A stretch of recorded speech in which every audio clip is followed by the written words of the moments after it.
We have a lot of discourse, we have a lot of conversation, we have a lot of discussion in the Muslim community today about Sharia compliant financing, halal this, Sharia compliant that. And I'm not criticizing, the people that are providing these services. They are very good, beneficial services for those people that need them. But I am keeping it real with y'all for a minute. We are obsessed with the conversation about how can I take something that I don't need, I have no reason to have, there's no explanation for me having it, and find a way to somehow make me feel better about having it. We are obsessed with this conversation in the Muslim community.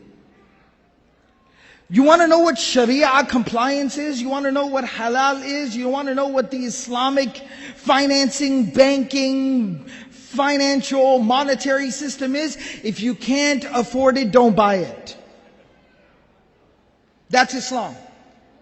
That's Sharia compliance. If you never buy anything you don't need, you are living a Sharia compliant lifestyle. That's as simple as it is. And I know it sounds oversimplified, but it's really not. Wallahi, it's not.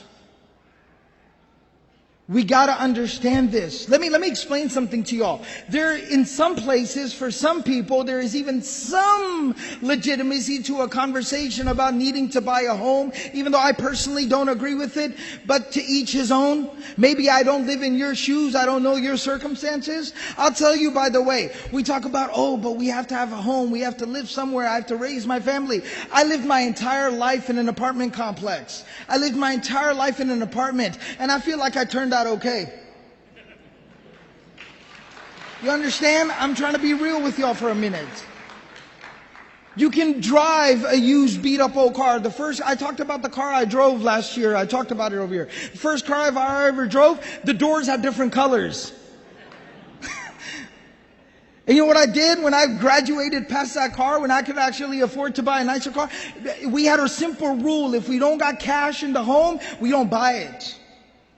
If you ain't got cash, you don't buy it. I know that sounds oversimplified to some people. But that's how you live your life. That's how you live a responsible life. So even when I bought another car with cash, mind you, that other old car with the different colored doors, I didn't sell it. You know why? Because I had a little brother. It was too good of an opportunity to pass up. And I made him drive it until he drove the wheels off of it. And I actually had to pay somebody to take that thing out of my driveway. But that's just how it works. If you can't afford it, you don't buy it. It's a very, very simple, straightforward philosophy.